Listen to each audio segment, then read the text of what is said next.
Ready, Amanda? Or Just give it Katie? 1 second to let the live feed load, and then we should be good. All right, looks good.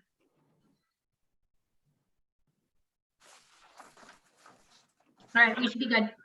Okay, I'd like to call to order the September 22nd meeting of the Plan Commission. The time is 7 PM. Exactly. That's kind of cool. We should do, we could make that like part of the ceremony. Wow. Okay, Mayor Kim Smith, present. Jared Holter, Here. Jan Brock, Present. Amber Path, Present. Newt Temte, Present. Craig Breitsprecher. Present. Okay, we are all here. Item 2 is Tom approval of, Smith too. oh, I'm sorry. Gosh. Tom Smith. Everyone is attending. Item 2, approval of the minutes from the previous meeting. Would I'll make a someone like, motion to approve. This is Tom. I'll second. okay, motion by Tom, seconded by Craig to approve the minutes from the previous meeting. Is there any discussion? All those in favor, please say aye. Aye. Aye. Aye. Those opposed say no. Motion carries unanimously. Item 3 is public input. If there are members of the public that would like to address the committee, now is the time to do it. Please start out by saying your name and address and limit your report to 3 minutes. Who would like to go first?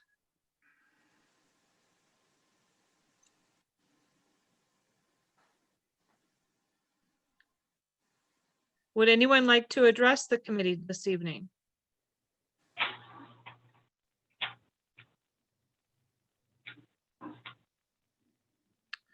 If anyone would like to address the committee, this is the last call.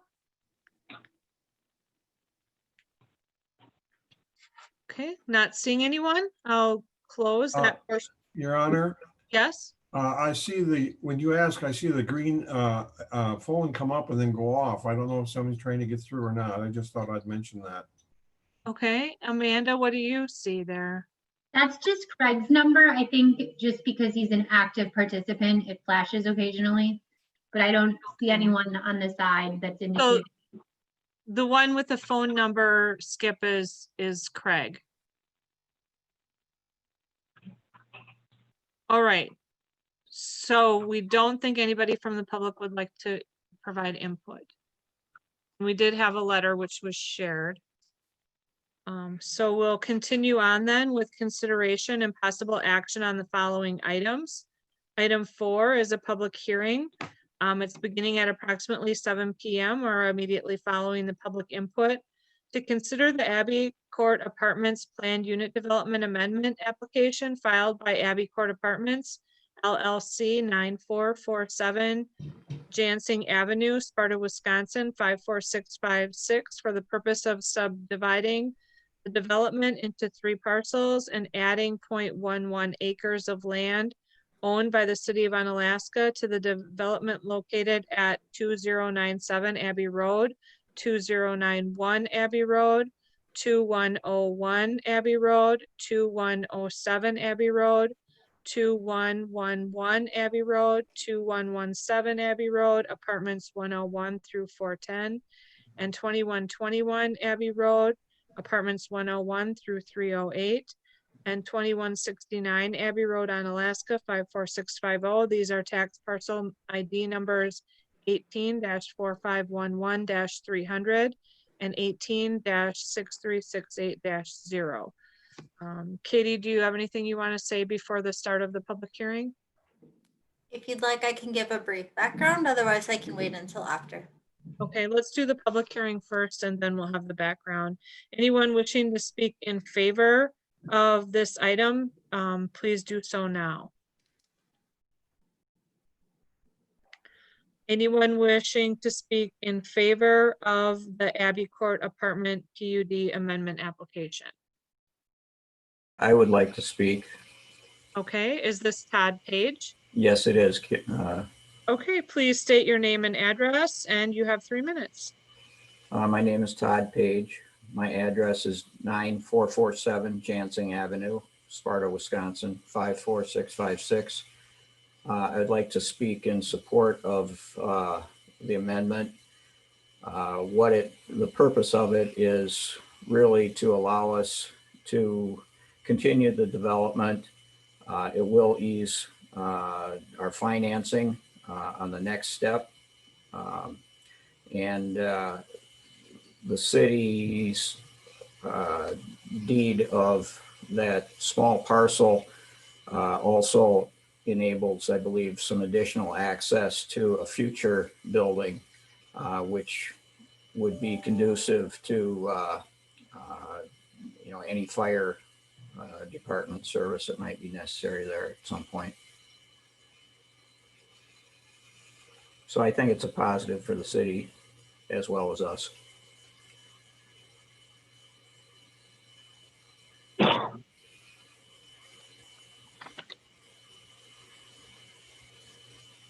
Thank you very much, Mr. Page. Is there anyone else who would like to speak in favor of the PUD amendment?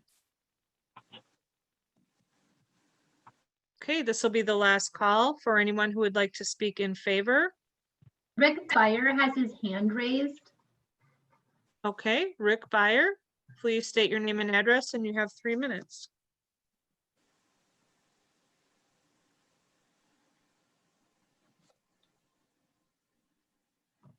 Rick Byer, you're not muted. Looks like you should be able to speak.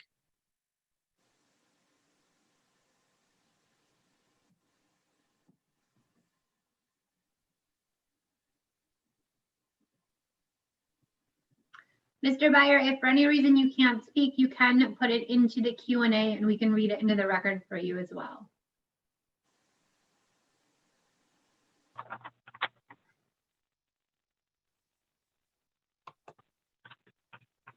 Okay, I'm not seeing where he is, but sir, if you were to get your connection and you did want to say something, please type that into the comments. One last chance for people wishing to speak in favor. Okay, I'll close that part of the public hearing, and now we'll ask for people who would like to speak against the planned unit development amendment for the Abbey Court Apartments. Anyone who would like to speak against?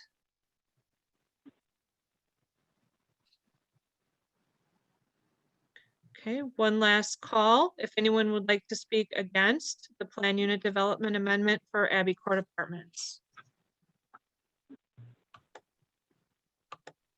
Not hearing anyone. I'm not seeing anything in the comments. So I will declare the public hearing closed and turn this item over to our city planner for a brief summary going over the information and the background info. Katie?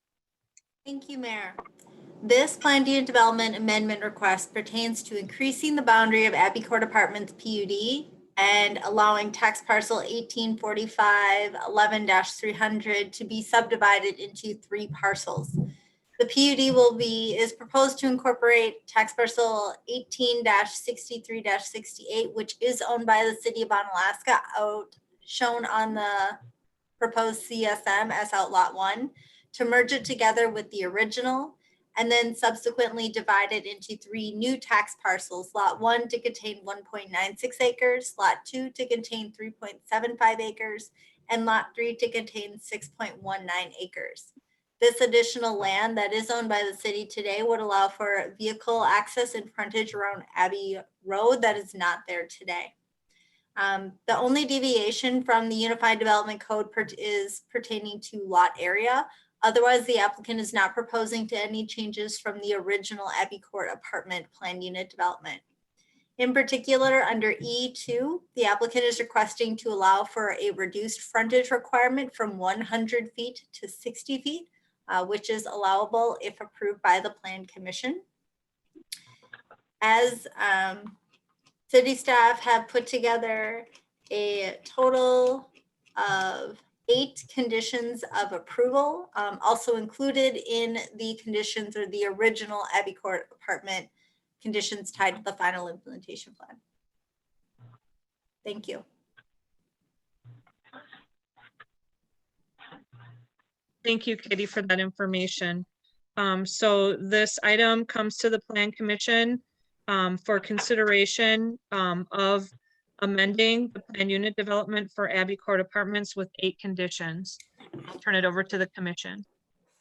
I'd make a motion to approve the amendment with the 8 conditions recommended by staff. I'll second that. Okay, we have a motion by Craig, seconded by Skip to approve the amendment with the 8 conditions. Is there a discussion? Okay, not hearing any discussion, we will vote. All those in favor of approving this, please say aye. Aye. Aye. Aye. Those opposed say no. The motion was unanimous. Thank you. Item 5 is a public hearing occurring at approximately 7:10 p.m. or immediately following the previous public hearing. It is now 8:11, so I'll go ahead and proceed. To consider the Century Place Planned Unit Development PUD Amendment application filed by Nick Roush of Roush Rentals LLC, 707 Lacrosse Street, Lacrosse, Wisconsin, 54601, on behalf of CC of Lacrosse, PO Box 1625 Lacrosse, Wisconsin, 54602, to allow for a multifamily development on the property located at 430 Century Place and also for 2651 East Avenue North and 475 Century Place, 455 Century Place, 435 Century Place, and 415 Century Place. These are all located in Onalaska, Wisconsin, 54650. The tax parcel ID numbers are 18-6303-0, 18-6302-0, 18-6301-0, 18-6300-0, and 18-6299-0. I'll now declare the public hearing open and ask for people who would like to speak in favor of the planned unit development amendment for Century Place. Good evening, everybody. This is Nick Roush. Thank you for having me tonight. My address is 707 Lacrosse Street, Office 102 in Lacrosse, Wisconsin, 54601. So I think that our PUD proposal that we have tonight is a follow-up to our rezoning request from just a few weeks ago. And I think all the things that we're asking for are in alignment with our initial proposal and our request there. I think there's a couple of things that we might need to talk about tonight with regard to buffer and some things like that. But other than that, it seems as though the things that we're asking for are in alignment with what the city of Onalaska is looking for. And obviously, I think we all agree this is a great opportunity and project for the city of Onalaska. So I guess just my question or my request is that whatever in here that we need to talk about tonight, that as there's staff and commission discussion, that we can make that a dialogue and try to work out anything that we have open in the context of what we're asking for. And of course, thank everybody for their thought and consideration and help in the process. So, and I'm here for any questions anybody's got as discussion comes up. Okay, thank you, Mr. Roush. Is there anyone else who would like to speak in favor of this PUD amendment? Anyone wishing to speak in favor? Last call for those wishing to speak in favor of the planned unit development amendment for the Century Place. That portion of the public hearing is closed, and we will now ask for people to speak against. Please state your name and address, limit your comments to 3 minutes. And we'll now take comments on people wishing to speak against the planned unit development for Century Place.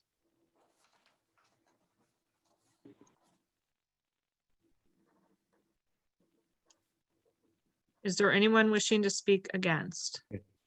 Yes, this is Frances Lee Edwards, 2426 Thomas Court. Thank you, Ms. Edwards. Go ahead.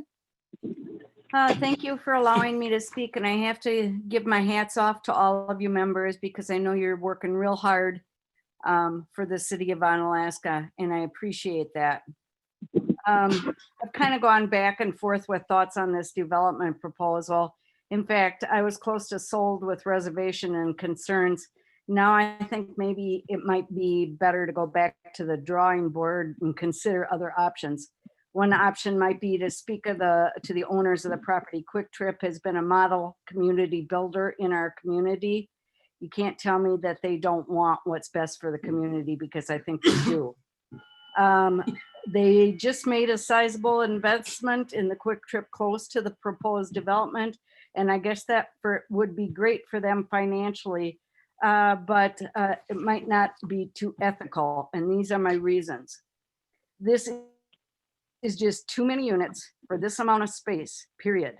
Nowhere in Onalaska are there this many people being considered to be crammed into this small place. You cannot tell me that rental proposal would keep people happy for very long. I worked outdoors and I've seen this many units being spread over much more space. Over time, they start to lose their newness, and when influxes of renters go in and out without ownership in the property. In addition, the wave of the future actually shows more people to be working at home, and I would consider single family units maybe a more viable than investing in a proposal that would be going downhill before it was even finished. 2, the big selling point of 35% green space seems to have changed quickly. He proposed city property as part of his green space. Look at the proposal. It doesn't take a rocket scientist to see that green space is not high on the list. It can't be due to how many units are in the amount of space. See page 13.3, 32 acres, because he can't figure out how many 1, 2, and 3 bedrooms. So exactly how is he going to fill them on 12 acres? This proposal would take up to 8 to 10 years to complete, really. And then the neighbors are supposed to wait until 8 to 10 years before any of the berm is done, any of the stuff for eyesight gets done. We're told there's no sidewalks on Thomas Court when we called in, which we do not want, yet it's still in the proposal. 5, the reasoning behind the no gates or enclosures around the refuge area is weak. An attacker, easy place to hide. Safety, I don't buy it. I think it has to do with money and not with creating a plush place. Just who is it that the renters are going to be in this area? And I would like to think that there was a solution that's come up for older people with all the developments that have been made by Roush and being a hands-on landlord. 2, 6, put up the berm at the beginning rather than 8 years down the road, and do not take any more trees down and keep the trees originally proposed. You know, we had since Friday to look this kind of stuff over. That was proposed, and this is our only chance to speak. And I just think it's way too many people crammed into way too small a space, and you're going to regret it somewhere down the road. Thank you for allowing me to speak, and thank you for all that you're doing. I really appreciate it.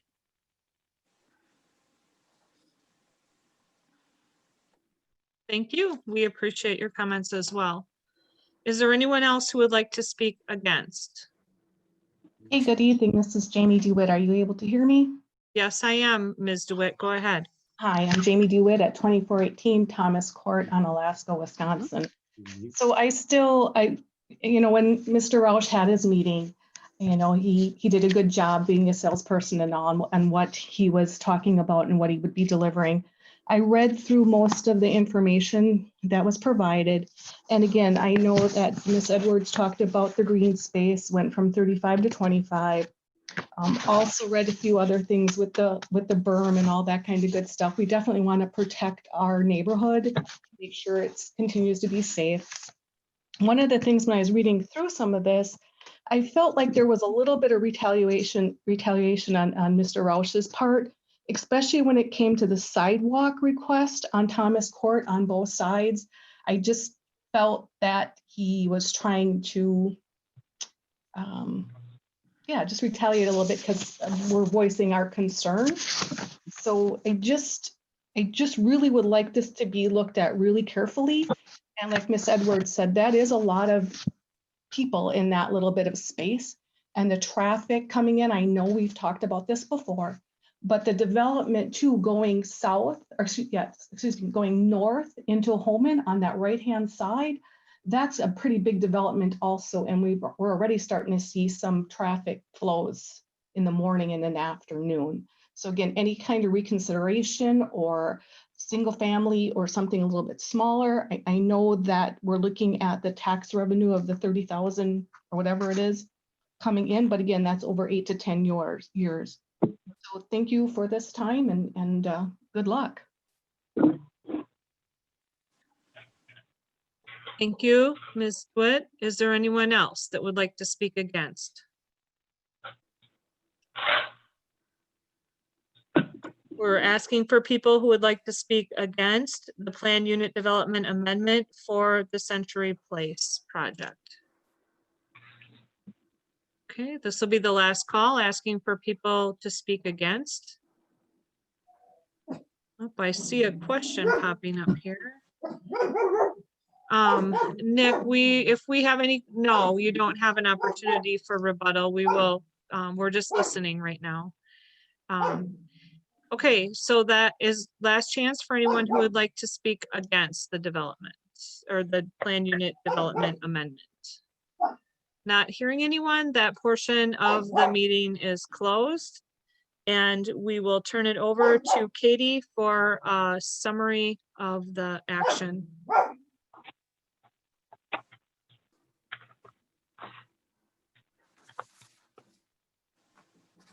Katie, you're muted. Sorry, Katie, you'll have to start over. I did it too, I know. Sorry. Not a problem. I'm so close on it. Okay. So this plan unit development request is to facilitate a multi-phase development located on the vacant land surrounding Century Place. To note, this land is now zoned R4 for our high density residential, which is a required step prior to beginning the PUD amendment. The development is proposed to consist of approximately 560 bedrooms, a combination of 1, 2, and 3 bedroom units spread out over 6 apartments. It's the intention that the existing parcels will be reorganized and subdivided in the future to facilitate the above development. Included in the packet is a cover letter from the applicant, in addition to a conceptual site plan, conceptual landscaping plan, and also proposed changes specific to this planned unit development. They are requesting deviations from the code, in particular to lot dimensions and site dimension standard tables, open space standards, architectural design standards, building renderings and similar building types, landscaping and buffering, curbing, temporary fencing, refuse disposal, and screening standards. I'm only going to go over the parts, as it sounds like many people have already had an opportunity, the public as well, to read this. So I'll do a brief summary. The site currently has utilities installed, however, relocations may be necessary. City engineer will need to review and approve everything prior to any construction. Overall, the site's been designed for multiple housing options for all ages, having a variety of parking, underground surface, and garage, with over 25% of the site dedicated for open space and green space. 25% is the minimum requirement for all R4 housing, so they are not asking for deviation from that requirement. Buildings are to be 2 to 3 stories in height. Some accessory structures may be forward the principal structures, so that would be pertaining to accessory where the garages are located. So as part of this development, they are allowed to ask for that through the PUD process. to focus on building elevation and setbacks. So included in the packet are a variety of elevations provided by the developer. Some of them appear to be a little more focused as to what we're assuming is going to be happening.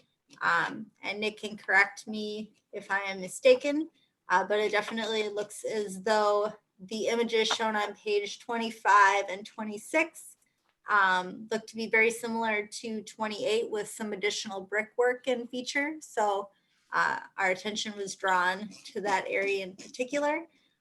They are asking for some deviations from our design and architectural standards. So they're not looking to have an upper story setback, building facades to have features along the bottom ground story. Horizontal articulations may be added to each building. They may be on the top or middle or bottom as needed. They also plan to do vertical articulations every 80 feet, matching the upper and lower stories. They're proposing to not follow the blank wall requirement, and then building entries will be constructed in site-sensitive location. So they are showing the areas of what they're planning on doing located within their packet. To continue looking, sorry, I'm scrolling through the packet. Landscaping and screening, they have provided a conceptual landscaping plan with some key features. Do know that not all of the detail has been provided in this particular packet. A lot of that detail will occur if this development moves forward when we do a site-by-site basis for each individual building. So we'll make sure we have appropriate tree counts, tree species diversity, and also the minimum landscaping that would be necessary. They are requesting to not install concrete curbing throughout the site. They are, like a similar applicant, requesting to waive the 125% guarantee instead of doing a 100% landscaping guarantee if it's not complete at the time of final occupancy. And they would have a qualified landscape contractor in lieu of a landscape architect providing these plans. There's 3 requests related to screening and buffering. The first is those mechanical units in excess of 100 cubic feet be required to have a full screening. Second, any hedges, fences, etc. along the southern boundary not required to be constructed until the final buildings along the southern edge are constructed. And lastly, that refuse disposal areas only be screened on 3 sides and not the gate. So city staff related to buffering are recommending that the refuse disposal areas be fully screened and to keep this requirement intact. If the developer does not wish to install new screening buffering on the southern boundary until under construction, we have created an additional condition in there that they're required to maintain a 20-foot wide buffer along the southern edge to protect integrity of the adjoining properties for what is there today. Setbacks in general, they will be required to follow the International Building Code for how close these structures can be to one another, but the exact setbacks to be determined on a site-by-site basis. There's some areas where it looks as though the buildings or parking lot is a little too close to the right-of-way. So city staff will continue to work with the developer as we continue through that process. In general, those are the primary deviations for what they're looking at doing. We have included in the packet a total of 12 conditions of approval. I would like to address the comments related to sidewalks on Thomas Court. Included in the packet, condition number 5 are adhering to final plat and PUD conditions of approval for the subdivision as approved by the Common Council on October 9th of 2012. At that time, the city staff was going to be putting in, or the Common Council had ordered in those sidewalks. We went through all of these conditions and that condition has subsequently been removed. It's in the new one, condition number 6. We have updated it. So the only sidewalks that are going to be required are those along Century Place. There is no reference to Thomas Court moving forward. If you have any questions further, I'm happy to answer them as I am able. Thank you. Thank you for that, Katie. So the item before us is consideration of the Century Place Plan Unit Development Amendment. And there are 12 conditions. I'll turn that item over to the Plan Commission for consideration. This is Tom. I'll make a motion that we approve the request for Century Place Planned Unit Development PUD amendment application filed by Nick Rush Reynolds on behalf of CC Lacrosse as identified in agenda number 5 with the 12 conditions noted. I'll second that. We have a motion on the floor by Tom, seconded by Craig. Is there discussion on this item? Go Okay, hold on ahead, here. Skip. Let's have Skip go first and then we'll go to Jared. I'd like to comment on this. No proposal is actually 100% perfect for everybody. But I'd like to point out to the commission that, well, in today's Wall Street Journal, there's an article in the Wall Street Journal and the headline is "Shortage of Homes Push Prices Higher." And it says that the U.S. has a shortage of housing for years and it's getting worse. The pandemic has just made it worse. Another thing that if you study the demographics, people are buying less homes today and more rental property today. And I think this has to do with the economy and the fact that it seems like our middle class is kind of getting it in the neck when it comes to finances. So rental properties are more and more needed. And I don't think that something like this would cause any problem for the neighbors. I've lived here at 11th and Wilson for 20 years now, and there's lots of rental property within walking distance of my house. And I have had no problem whatsoever in the last 20 years. So I think that people are apprehensive about something like this going in their neighborhood. And I think that they will find that this is not a problem that they think will come about.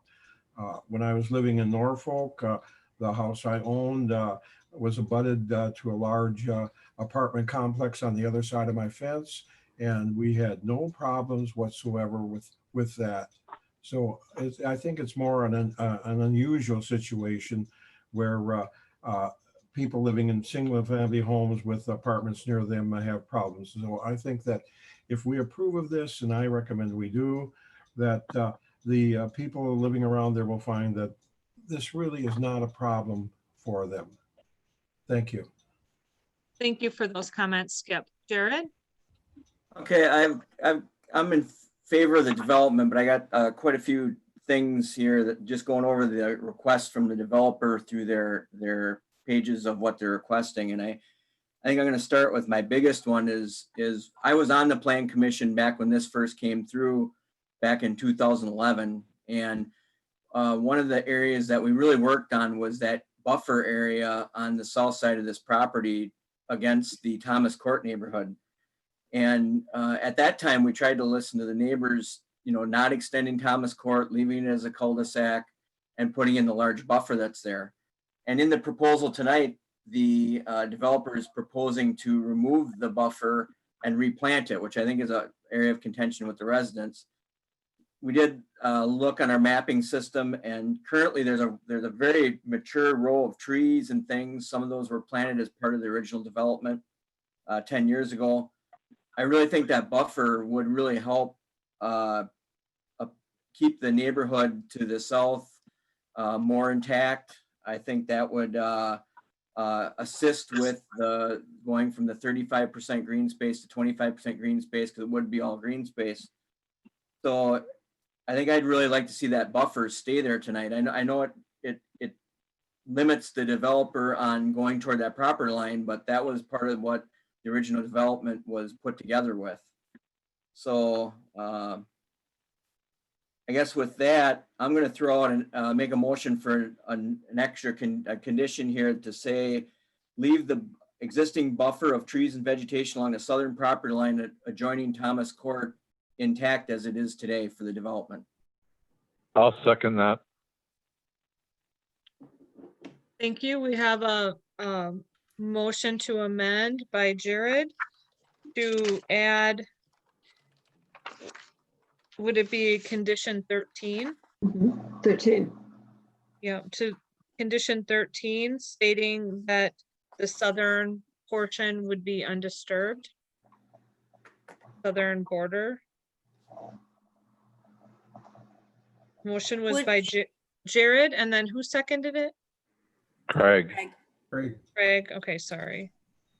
Katie, My question is it is it adding a new condition or would it be amending the current condition number 9?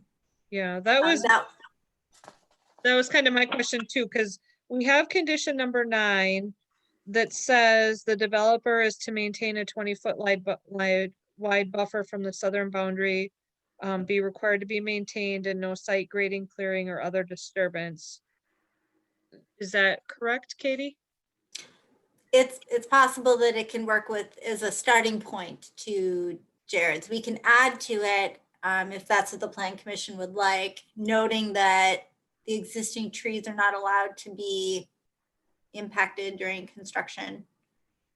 If that's what would satisfy your condition, Jared. So Jared, how does Jared? I know some of the trees, if you look, are outside 20 feet. So if you allow grading to the 20-foot mark, you're probably going to lose half of those trees or better just looking at what I'm is trying to out pull there. an aerial up quickly. Yeah, I've got mine up, Katie. Can you share your Yeah. screen? You're gonna tax me here with, I'll try to. Jared, I was on plan commission at that time too, and I know in meeting with some of the folks in that neighborhood, I know Jan and I were out there at the same time, that was a major concern and something we did address. Yes.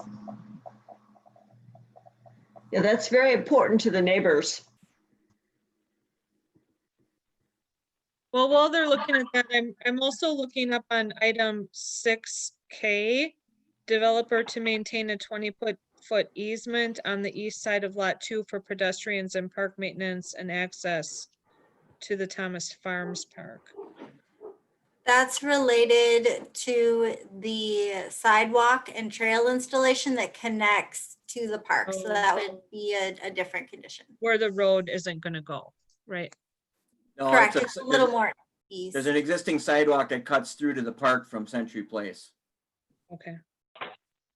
So I guess I would be willing to work with condition number 9 to reword it, but I really think looking at the map, if you go 20 feet, I'd say 2/3 of the vegetation that's at the buffer is going to disappear. Okay, so obviously it would need to be a wider buffer then. Would just increasing it from 20 feet to a larger amount solve your problem?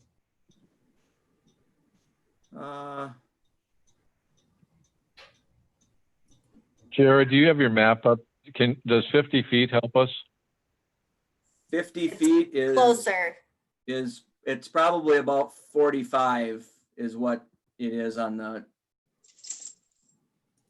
I hate if you put a number. I I want to be as suppose. flexible as I can, but yet protect what's there. So Yeah. There seems to be a building that sits back there, close back there. A proposed building.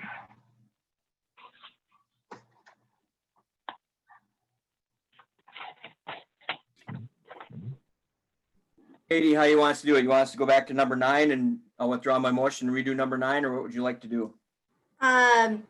If you don't want to tie direct footage, we can always remove that condition later if it's more confusing. But to answer Jan's question, yes, the building there looks to be about 25 to 30 feet. So if we increase that value, they would have to push their building more northward to accommodate a wider buffer. So we can write a new condition. It was just a suggestion. Would the commission like to hear from Mr. Roush? Yeah, I think that'd be a good idea. Okay. All right. Mr. Roush, you have the floor. Great, thank you, everyone. So to be clear, and maybe a little confusion on my part, I am 100% for maintaining a really nice buffer to the south for all the reasons that all of the neighbors and the commission have talked about. I guess it was sort of my impression that I was going to be asked to redo the buffer, that what was there wasn't sufficient, and to make it uniform and pretty and, kind of redo the whole thing. So that was one thing that we had on our radar that we needed to do when we took on that particular parcel, was redo the buffer in a new, uniform way. I agree, Jared. There's a lot of really beautiful mature trees in there. I just don't know the way that that berm is shaped, if it creates any stormwater management issues or other site issues that we haven't had a chance to get into that, granular level yet. But I want to maintain every mature tree I possibly can in there. I don't want to cut down the whole thing wholesale, certainly. So I guess I don't have a great answer without getting further into the site design for that particular site. But other than to say, I want to maintain that buffer to the best of our ability, and I want to make it look beautiful. What I don't want it to be is an overgrown mess that doesn't sort of fit with the rest of the site. And it needs some weeding right now, and some cutting out of weed trees, and some fixing up and all that kind of stuff. So I'm all for maintaining that buffer and making it look beautiful. That's where we're at. And also, just a quick thing on green space. It's still our intention to meet and exceed all the green space requirements. The code requires 25%. And we actually, the only change we made to our green space in the entire property was a turnaround and a fire exit lane in our basic plan. So our intent is still to be 30% plus.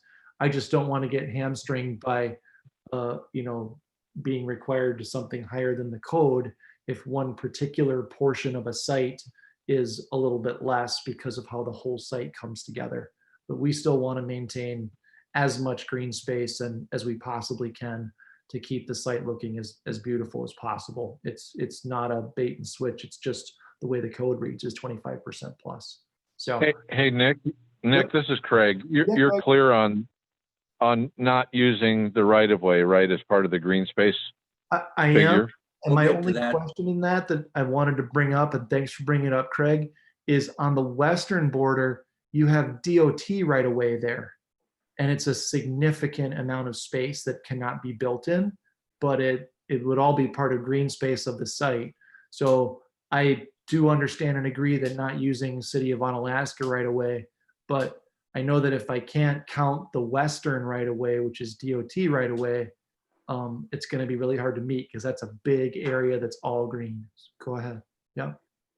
Okay, so let's go back to Jared then. Yeah. We're getting going too many ways here, but I'll have an answer to you, Nick, on the right of way thing. It's not, you're in the highway setback, which counts toward your green space, but you can't ever use the right of way, DOT or city, but you can use your highway setback for it because Okay. you own the land. But, Great. Thank you. okay, so I can see, trying to get a nice buffer. But I think this is such an important topic with this development that I think you either have to start at the point of, with my original motion of not disturbing any trees, and then, or you can add to that and say, you must bring a plan back to the plan commission to be actually approved for any changes to that. And I wouldn't necessarily be opposed to that, but I want to have an actual plan in front of me with cross sections, elevations, plantings, what's going to happen to it before I would approve taking down any of those trees. That's my opinion. So I agree with you, Jared. Makes Okay, sense. This so is can we I agree too. Jared, can you restate the motion in such a way to capture that? Should we include that in number 9, or do you want to stay off on 13?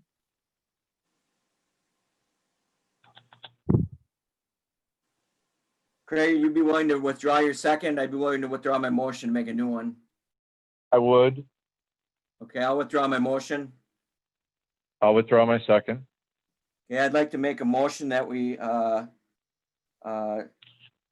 amend condition number 9 to developer to maintain existing buffer and take out the 20 buffer of existing trees and vegetation. and get rid of the footage and have that inserted where it says 20 foot wide. And then add it on the end of it, or as approved by the plan commission. So we'd have to I'll get, I don't want to second. hold up the development because I think this can get figured out at a later date, but I think it's that important to this development to have it's even, unless you'd like to have staff do it, but I think it's important enough it could come back to the plan commission. I'll second that, Jared. Okay, we have a motion and a second to amend condition number 9 to read that the developer must maintain the existing trees and vegetation buffer from the southern boundary. It's to be maintained with no site grading, clearing, or other disturbance that could occur to protect the integrity of adjoining properties. And this may be approved to be changed by the plan commission. And maybe the wording could be cleaned up in the final version for next I think week, that gets the but the idea of it is there. idea, yes, correct. It does. Any further discussion on the amendment? Ms. Brock? Just going back to something Mr. Roush said, he said, you know, he wanted the buffer to look nice. And Jared, just in relation to your motion, you said all the existing trees and vegetation that's there. There's a lot of underbrush there that really should probably be cleared out in order to help the trees, the mature trees, and the new saplings grow. We'll get a look at that when he brings the plan back.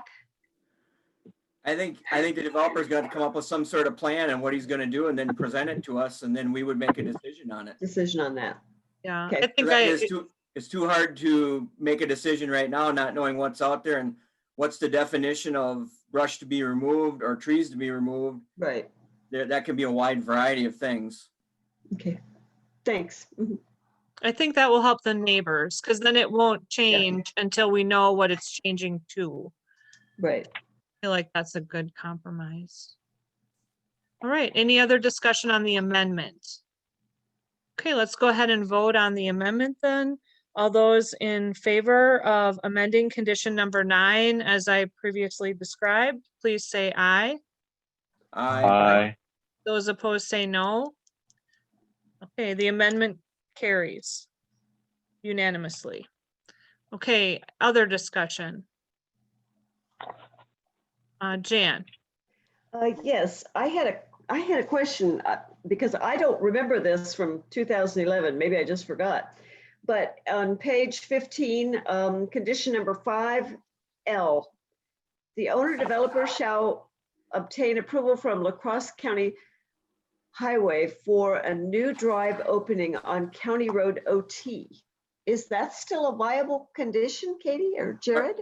Part of that was when the distributor went in to the north. That was part of the original development. So that was Okay. part of their driveway when it went in. So that was Okay, part of that original development. gotcha. Okay, thank you. Okay, any other discussion? Jared? I want to make a motion that all refuse and disposal areas be fully screened, including a gate. I'll second that. Would that be condition number 13? That would be 13. Okay, we have a motion on the floor to add condition number 13, that all refuse and recycling containers will be fully screened. Motion was by Jared, second was by Craig. Is there discussion? Not seeing anything. All those in favor, please say aye. Aye. Those opposed say no. Motion carries unanimously. Jared? I'd like to make another motion that a snow storage area required at cul-de-sac to be approved by city engineer during site plan process. Second. Okay, we have a motion by Jared Holter, seconded by Tom Smith to add, which will be condition number 14, that there be a snow removal storage area that's approved by city staff in the cul-de-sac area. Jared? Typically, we require a 10-foot outside the right of way for snow storage, but we'll work on that with the developer. But I wanted a condition in here to make sure it was caught at site plan, developed site plan. I think it can be worked out, but I just wanted a condition for it. Okay, any other discussion on that one? Okay, all those in favor of adding the condition regarding snow removal storage, please say aye. Aye. Aye. Those opposed say no. Motion carries unanimously. Jared? If you go to page 22 in your packet and they're showing the layout of a proposed parking lot, they're showing their part of their required landscaping being within the city right of way. And we have never allowed that within the city. I don't know if we need to really change any conditions or anything, but we will have to work with the developer on that during the time of the site plan process, just to let them know that we typically do not allow that. If you look on page 29 for the air photo of one of their existing developments, you can actually see in that development, they've got some bushes and things between the two driveways in the right of way. Jared, isn't that something staff would normally address anyhow? Yep, I think it can be. It just technically we're approving it though as part of the PUD because it's shown. So I think it can be addressed, but they're specifically calling it out. So I just want to make sure it was addressed in the minutes. Okay, would you like to add a condition for that, or will discussing it in the minutes be adequate? I am fine with working that out in the end. Okay. Do you have anything else, Jared? Yeah, I just to cover the bases, I think I'd make a motion that the city will not allow right of way, either being city owned or DOT owned, be part of the green space requirements. I'll second. Okay. So motion by Jared, seconded, I think it was by Craig, that the city will not allow right of way of the city or the DOT right of way as part of the green space. Jared? I think we're going to get to the point the developer wants, because I think they were thinking the highway setback, which is actually property they own. There's a highway setback that would be counted as part of the green space. Okay, I just want it clarified. good idea to clarify it now. We know that. Okay, then all those in favor of the green space clarification in regards to the right of way, please say aye. Aye. Aye. Those opposed say no. Motion carries unanimously for that amendment. Jared? The only other one I had is it seems like the 100 square feet for not putting a buffer in or around mechanical units seems kind of excessive, but I'd leave that one open for discussion. 100 feet would be a 10. So if you had a 10-foot by 10-foot air conditioning unit, technically you would not need any vegetation or anything around it, which is pretty big. So What is standard? I'd refer to Katie. Katie. Yeah, Katie, what is standard? We don't have a true standard set forward, but the most recent deviation that we allowed was the traditional trades development where we allowed 50 square feet, or excuse me, 50 cubic feet, which this is twice that. So in terms of deviation. Okay, so could we have this one be the same as for the traditional trades property then? You're welcome to make it whatever you like, as provided the development or developer agrees to adhere to it. So. What's the pleasure of the commission? I think we should be consistent. And make a motion that we have the requested 100 square feet be put at 50. Or buffering I'll around. second that. I'll second that, Jared, for consistency. Okay, motion on the floor by Jared, seconded by Craig. Is that a current condition, Katie, or is it stated elsewhere? It's just stated in the staff report, so a condition would be easier to ensure that it's Okay, being so followed. this will be condition number 16. Mhm. Can you say what the correct wording is again? Someone? So exterior mechanical units exceeding 50 cubic feet shall be screened. Thank Is it you. square feet in there, Katie, or I cubic thought it feet? was cute. I thought it was, Cubic. Square feet. Cubic. Cubic is, well, that's odd then, because it said Yeah. 100 cubic foot was the first term that was used. oh, it is 100 cubic foot. Okay, I would, Greg, if you're okay, I'd withdraw my motion then. 100 cubic feet is not what I was thinking it was. I would withdraw it too. I didn't understand that either, Jared. Yeah, I apologize for that. That's not as big, that's not as large as what I had originally envisioned, so. Okay, so we're not going to request any changes for that. Anything No. else? Okay, so then we'll go back to the original motion with all of the amendments, which we now have.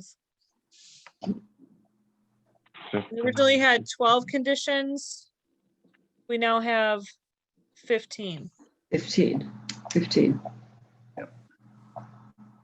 So we'll vote on the original motion, except for now it has 15 conditions because of the amendments. All those in favor, please say aye. Aye. Those opposed say no. Motion carries unanimously. Thank you. Thank you for all your hard work on this, everyone, and all the good input from the neighborhoods.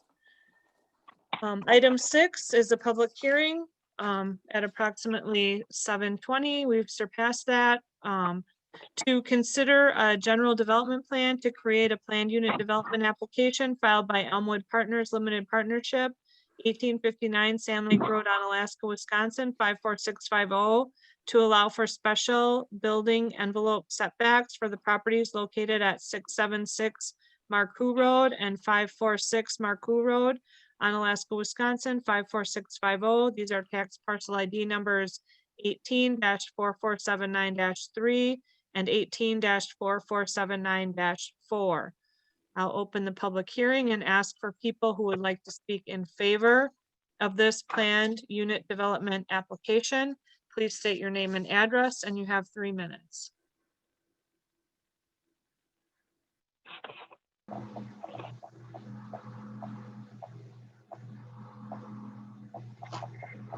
Is there anyone who would like to speak in favor?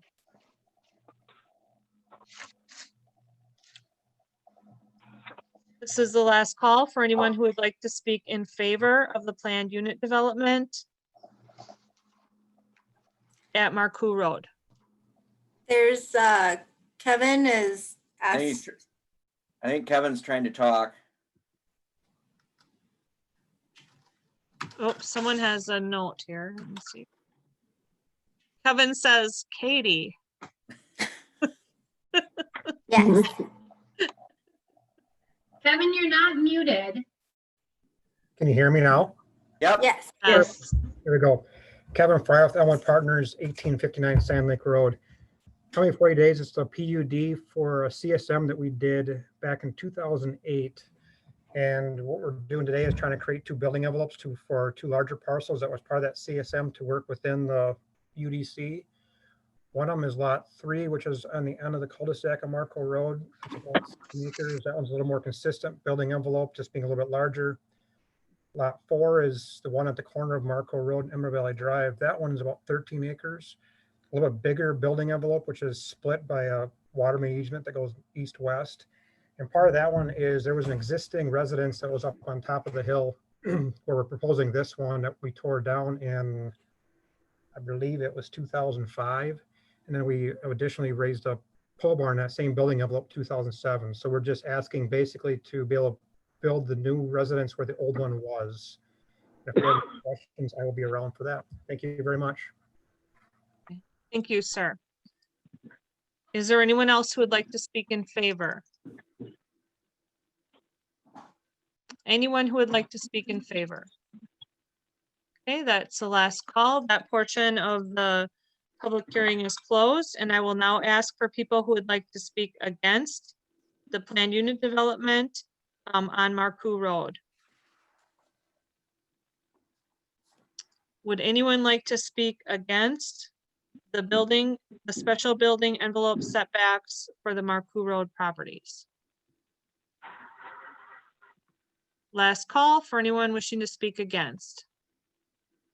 Not hearing or seeing anyone, we'll declare the public hearing closed. And I'll refer to Katie for introduction and general summary of this item. Katie? Thank you, Mayor. As stated by the applicant, the purpose of this is to define special building envelopes and setbacks on 2 existing parcels in Onalaska. Included in the packet are the general development plan and final development plan overall area maps, and also the applications. The following are the requested deviations.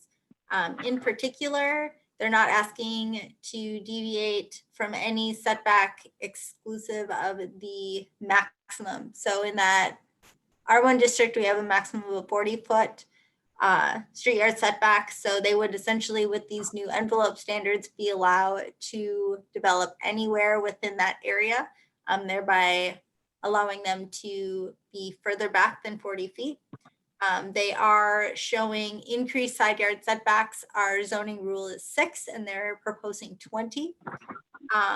One other potential item to bring up is that in particular with the southern lot, lot 4, there is the potential for an accessory structure to be closer to one of the streets that abut it than the primary structure, as they noted that they'd want to build it back where the farmhouse was.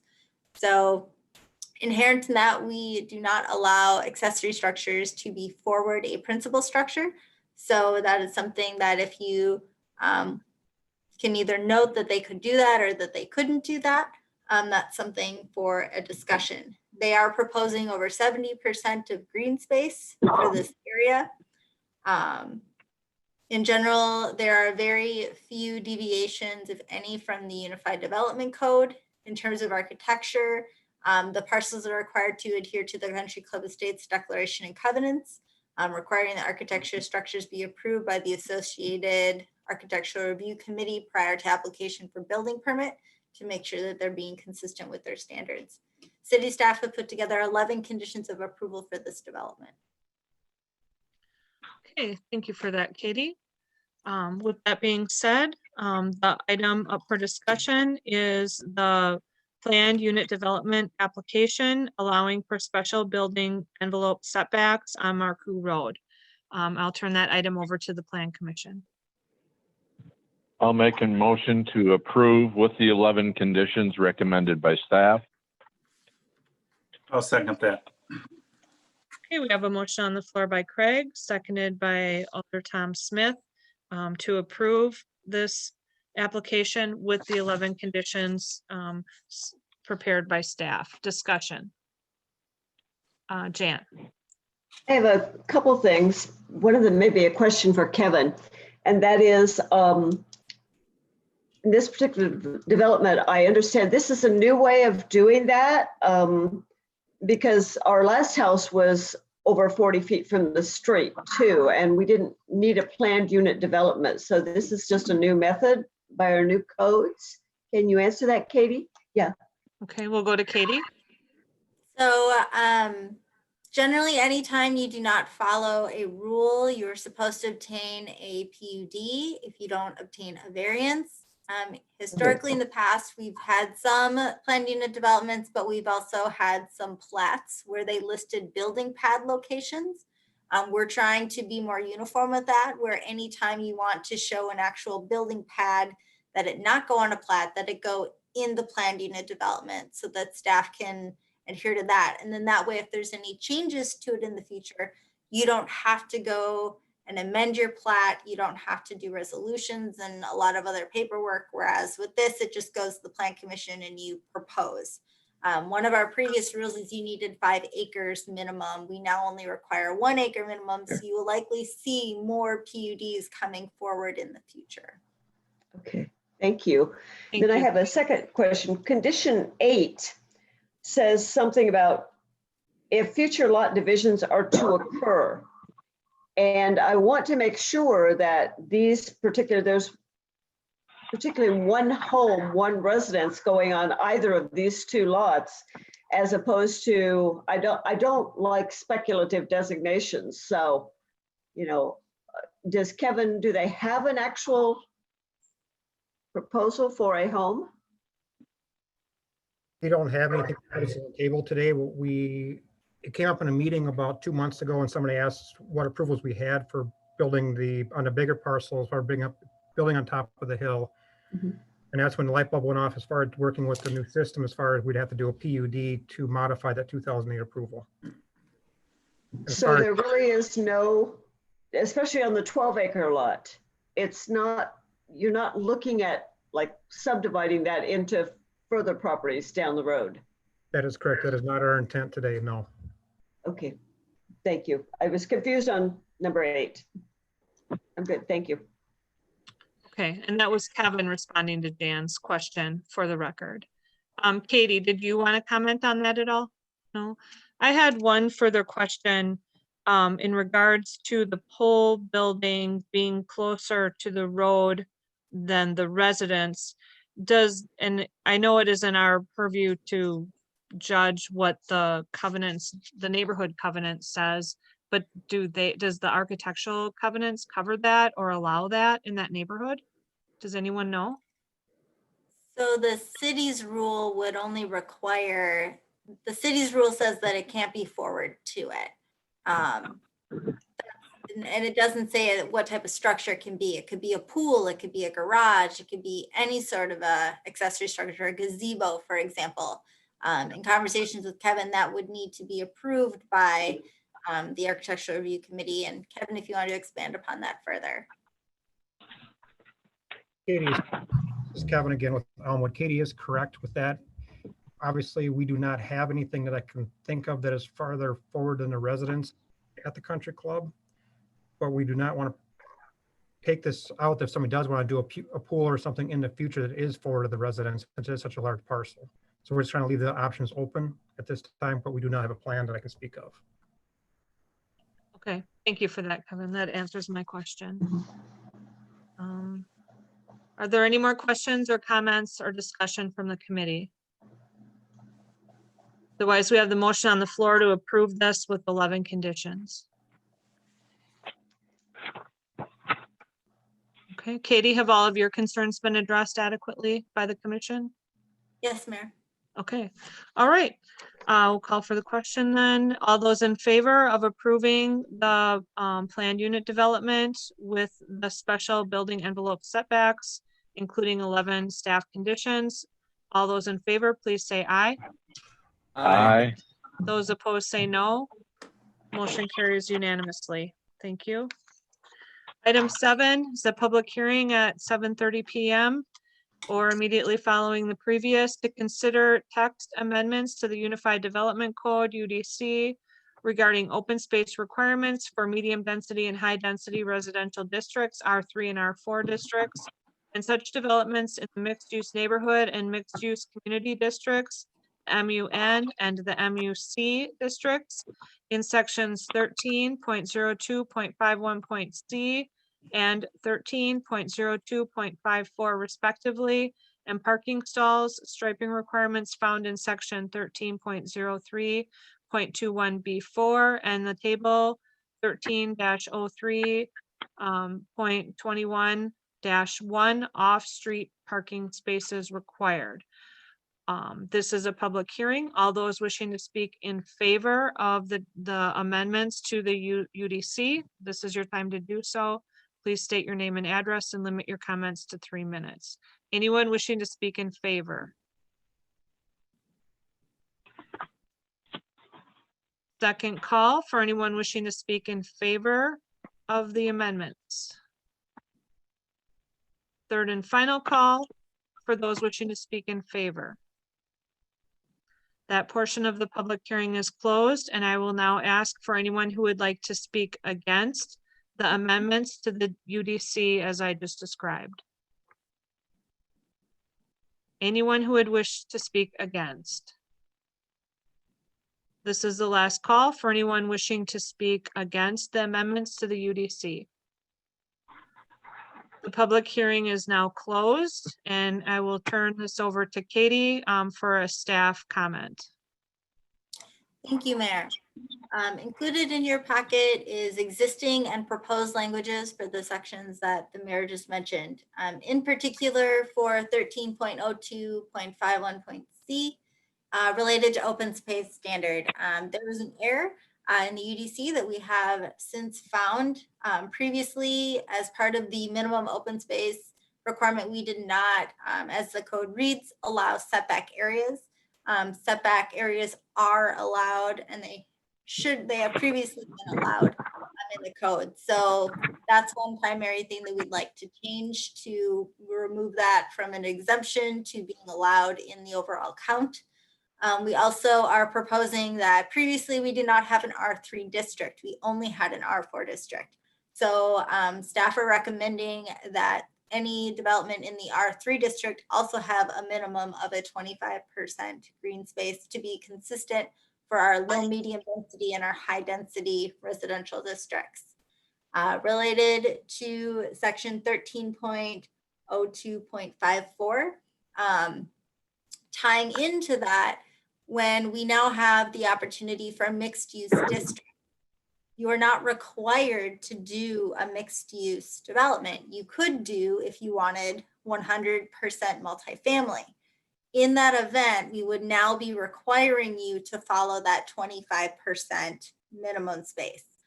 We do not have that today. So in theory, you could, in a mixed use district, build it up entirety without any green space requirement. So if you want to do strictly multifamily development in a mixed use district, we would require you to have that green space requirement, again, of a minimum of 25%. Finally, in the related to parking, we want to make sure that when we have site plans coming forward and people show that they are going to be doing parking stalls, that they stripe their parking stalls accordingly when they are out there in action. So this is basically noting that it's not strictly just for handicapped and employee customer parking, but it is that all parking spaces shall be clearly identified. We do have one exemption that is noted in the table related to automobile sales and leasing and services based on the feedback we received at the previous Plan Commission meeting. The new language specific to only this use, parking stalls for inventory only are not required to be individually striped, but shall be delineated in a way to demonstrate compliance with parking stall minimums. It's written that way to allow for flexibility for a developer in these areas. So much like last month, they boxed out the area, so staff was able to note that how many parking stalls would at a max be allowed, but then they're allowed the flexibility to park them however they would like to do so. So we're trying to find middle ground with our developers, but then in the same time, make sure that customers know where they're supposed to park and employees park to reduce vehicle accidents and issues of that nature. And again, also to make sure that we're requiring the minimum number of ADA stalls per development. So those are our requested text amendments for the UDC today. Thank you. Okay, Katie, the item under consideration are the amendments to the Unified Development Code as Katie has just described, and I'll turn this item over to the Plan Commission for consideration. I'll make a motion to approve the amendments to the Unified Development Code as presented by staff. Okay, we have a motion by Craig. It was seconded by Skip, but he didn't have his microphone unmuted. There, now he does. Yeah, I'll second it. Yep, I could see your I could read your lips, Skip. I hadn't clicked it fast enough. We've all done it tonight. Okay, so The motion has been made and seconded to approve the amendments as described. Any discussion? Okay, all those in favor, please say aye. Aye. Aye. Aye. Aye. Those opposed say no. Motion carries unanimously. Thank you. Item 8 is review and consideration of a certified survey map for the Abbey Court Apartments to reconfigure and subdivide 2 parcels into 3 new parcels at 2097 Abbey Road, 2091 Abbey Road, 2101 Abbey Road, 2107 Abbey Road, 2111 Abbey Road, 2117 Abbey Road.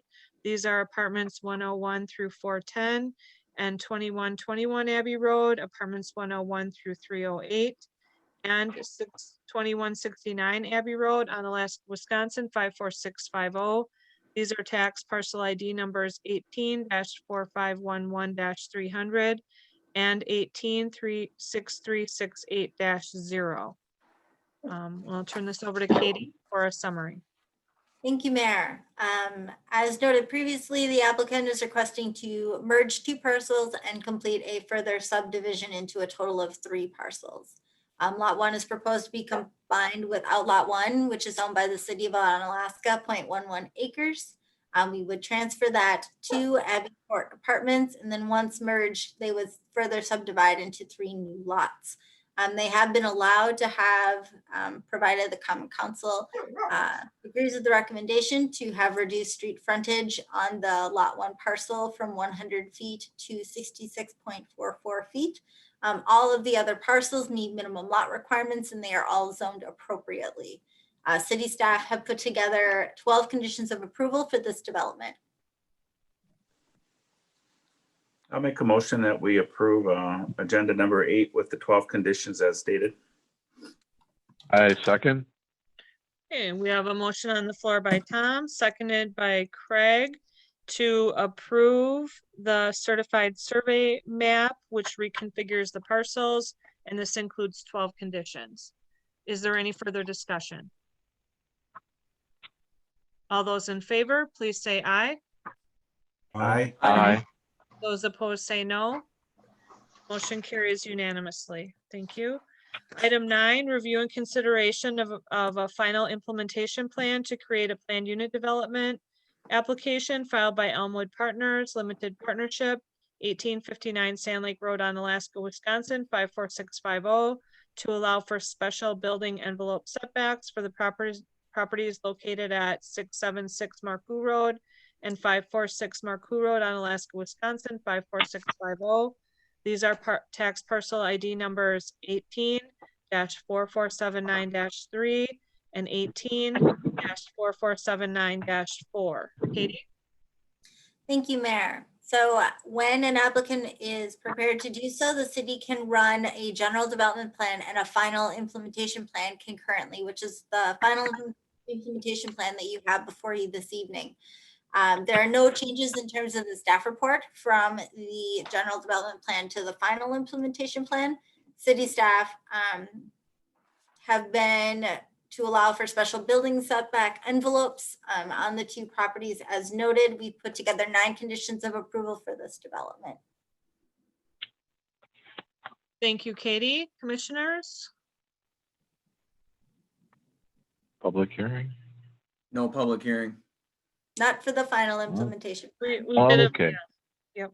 I'll make a motion to approve the final implementation plan with the 9 conditions.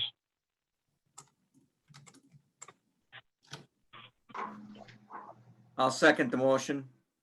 Okay, we have a motion on the floor by Craig, seconded by Jared, to approve the final implementation plan and create the PUD for Elmwood Partners, special building envelope setbacks for the properties on Marcoux Road. This includes 9 conditions. Is there discussion?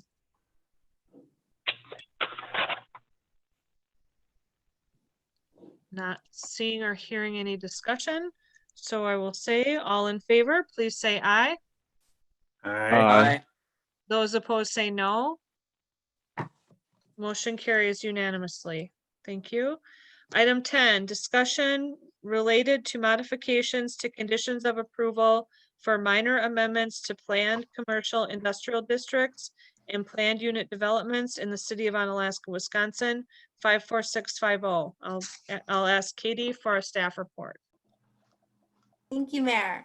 So what you have been seeing as we are creating more and more PUDs is that we've also been seeing more amendments come forward to the Plan Commission. We have 3 rules that if you hit one of them, you're required to bring it forward as a major amendment. That says if the uses proposed are allowed in the original, does the development result in a significant increase in density, or does the development reduce setbacks or other applicable standards? In those cases, they're all considered major amendments and would want there to be a public hearing, do neighbor notification, and have the Plan Commission hold a public hearing and take action in addition to the Common Council. We do have a different question that is not strictly covered by the code, so I'm looking for feedback from the Plan Commission. So as you've noted, there are lots of conditions that we install on a planned unit development. There are examples that have occurred, such as when the Carlos O'Kelly's building was proposed for demolition. When that originally went in, they were required to put a sidewalk on the northern part of the building facing McDonald's. And that was listed as a condition on the site plan, or excuse me, on the planned commercial industrial district.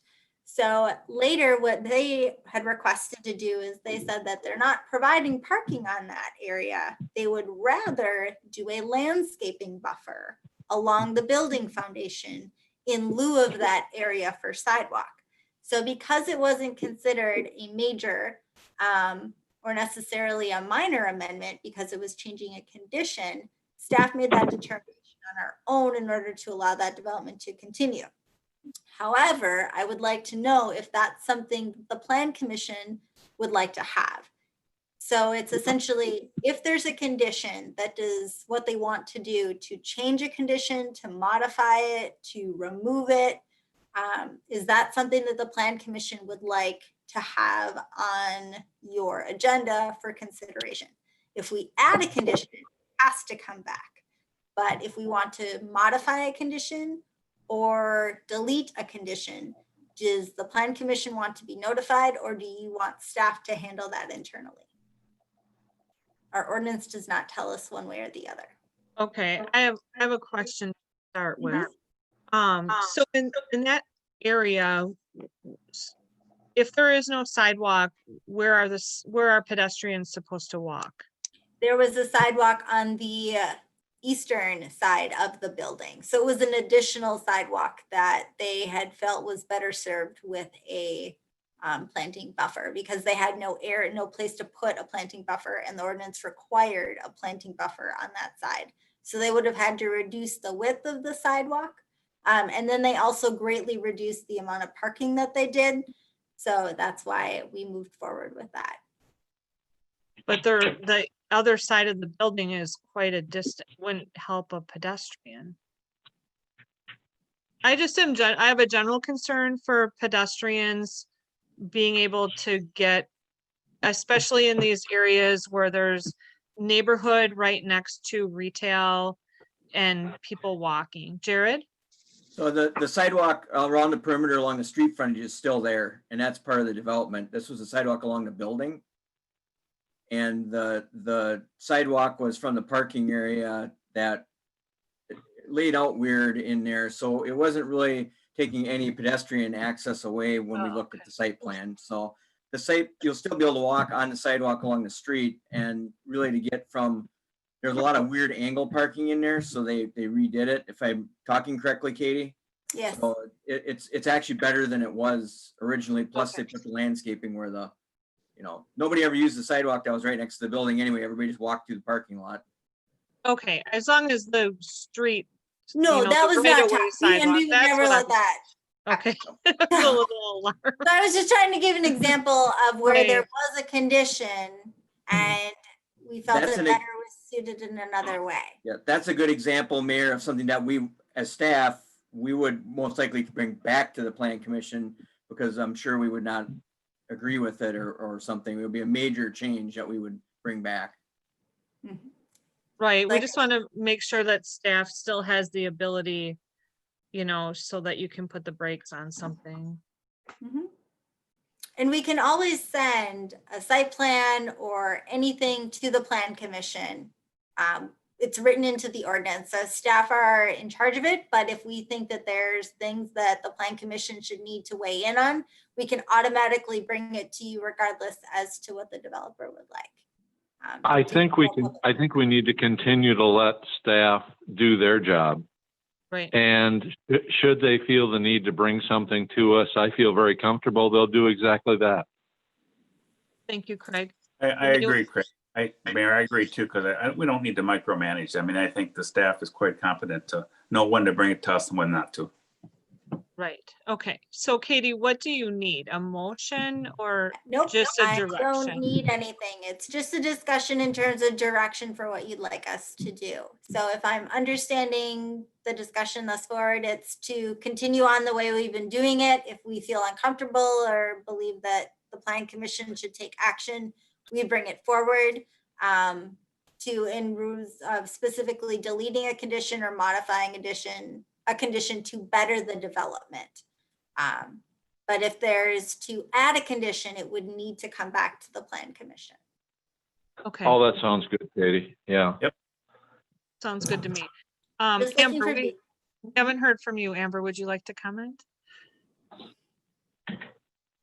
Yeah, I agree. I think the staff is very competent in what they do, and as long as there isn't any reason that the public would want to have input, like Carlos O'Kelly's, they just want to add green space and no sidewalk where there's going to be no parking anyway, where nobody would likely be walking. You know, that I feel is, you know, something that we should just move forward on instead of delaying in it. Good point. Yep, thank you everyone for that. All right, Katie, did we cover everything you needed for this month? Yes, we did, Mayor. Thank you.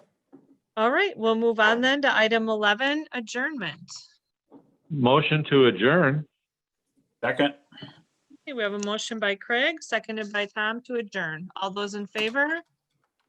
aye. Aye. Opposed? We are adjourned. The time is 8:27 and Craig made it I missed- through. I miss all you guys. Yeah, Yep. we Craig, I'll be miss glad- being glad we came back to the city hall so we can all see